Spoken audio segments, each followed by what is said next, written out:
Okay. In order for you to do the contraction cycle, you're gonna have to have ATP. Remember, ATP first step, ATP hydrolysis. All right, and so that's why metabolism. We have to talk about metabolism in chapter 10 as it relates to the main reactions that give cells in our body ATP, adenosine triphosphate. All right, so you will not have muscle function, all right, without ATP. All right, they're a very important component of the contraction cycle. All right, so when we look at what we consider how cells get ATP, it's through a number of different processes. It all starts with glucose going into a cell, okay, and then it gets chopped up. Right? That process of glucose getting chopped up is called glycolysis. You get it? Glyc for glucose, lysis, okay, for breaking up. Right? And then it's a series of reactions, a whole bunch of them, right, that we're not talking about right now, that actually gives rise to a product called pyruvic acid. It's going to be two of them made, right? And pyruvic acid, if there's oxygen available, will then venture to the mitochondria. Only if oxygen is available will pyruvic acid make it into a very important organelle in cells called the mitochondria. Okay, if there is no oxygen, then now pyruvic acid turns into what? Lactic acid. Okay? All right? But if you have oxygen available, then pyruvic acid makes it into the mitochondria, and then you're going to have other processes that occur, not just glycolysis. You'll also have in the mitochondria Krebs cycle occur, and in the membrane, inner membrane of the mitochondria, the electron transport chain. Okay?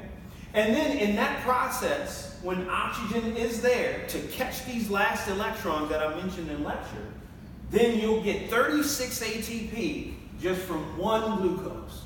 All right?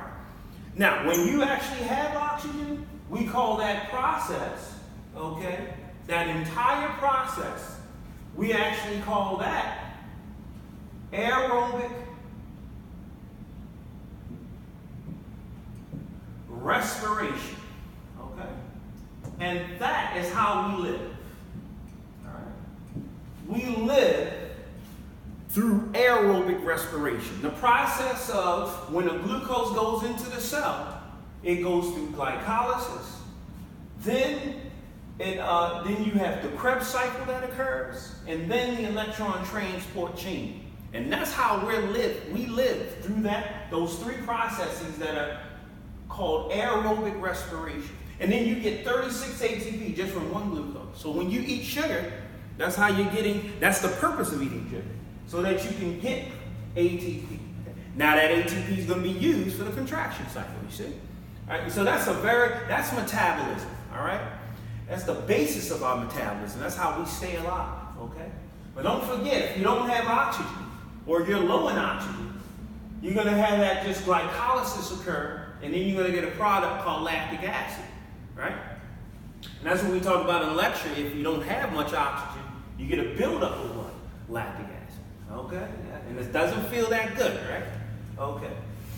All right, so what's very important as well as it relates to the muscle, however, all right, is paying attention to the fact that in that electron transport chain, what occurred, okay, was oxidative phosphorylation, okay?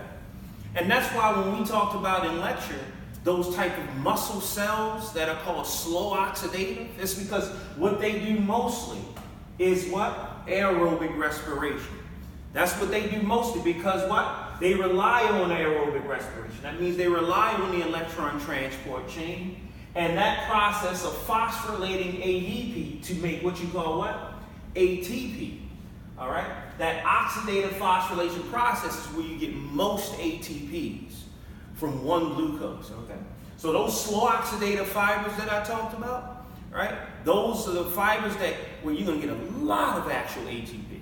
All right? Now, obviously, you can see through aerobic respiration, you get most ATP. All right? But as far as muscle cells are concerned, like I said in lecture, they have to get ATP quickly. See, they can't just rely on all of these steps of reactions that I haven't mentioned, by the way. It takes a lot of reactions just to do glycolysis and a whole bunch of reactions to do the Krebs cycle and the electron transport chain. So that takes time. And a lot of times muscles need what? ATP really, really quickly, like I said in lecture. Right? And so that's why your muscles incorporate the process of using first, even before they even use glycolysis. They use the process of what? Using creatine phosphate. And creatine phosphate is stored up in muscle cells so that you can get ATP really, really quickly. Like I gave you that example of running from a dog, right? You got to do that quickly, okay? And so basically, creatine phosphate is stored up when you need ATP. This enzyme creatine kinase is going to now take ADP and now do what? Take the phosphate from creatine and add it to ADP. Right? Now you get what? ATP. And that's done really quickly. It's one reaction, right? Not many, many reactions that you're going to have for what? Glycolysis, then the Krebs cycle, then the electron cycle. So it's really quick, okay? That process of using what? Creatine phosphate. And that's what muscles are going to use what? First, okay? The first way muscles actually get what? ATP is through the process of creatine phosphate. Okay, and now, after you're running from that dog for about what, 15 seconds, what happens? Creatine phosphate gets used up, but that's okay. By that time, what has kicked in? At least glycolysis, okay? All right, and so now you can get some ATP from that, right? Not a lot, but at least that too now. You got some ATP from that. So now you're running from the dog for a good minute, but guess what gets used up? You guessed it. You don't have much glucose left. Even the storage form of glucose starts to get what? Used up a lot, right? And our storage form of what? Glucose is who? Glycogen. Okay. Right? So that gets used up now. That's after a minute. So now, that's okay though, because guess what? For that whole minute, what has kicked in by then? All the reactions for the Krebs cycle and all those reactions of electron transport chain. And now, what's kicked in is what? Aerobic respiration. So by a minute, after a minute, I'm running from that dog. Now I'm getting plenty of ATP. All right, so that's okay, but that's the order of how your actual cells start to get ATP. First, creatine phosphate is first, right? Creatine phosphate first. Then that gets used up. Then what's going to be used next? Glycogen, right? Okay, you use that up so that you can at least go to what? Get glucose, okay, and go through the process of glycolysis. All right, so now I'm actually running for a good minute. And hopefully by that time, yes, and it has, by that time now you have what? All the reactions that occur for the Krebs cycle and electron transport chain. And now I'm getting ATP through what? The last process of aerobic respiration. Now I can run from the dog at least for several minutes, right? Depends on that person's what? At least what storage forms and how if you will, they're adapted to that particular situation, and maybe somebody has more glycogen than someone else, right? So that's what we're looking at next, as far as these actual storage forms that some people might have more than others, right?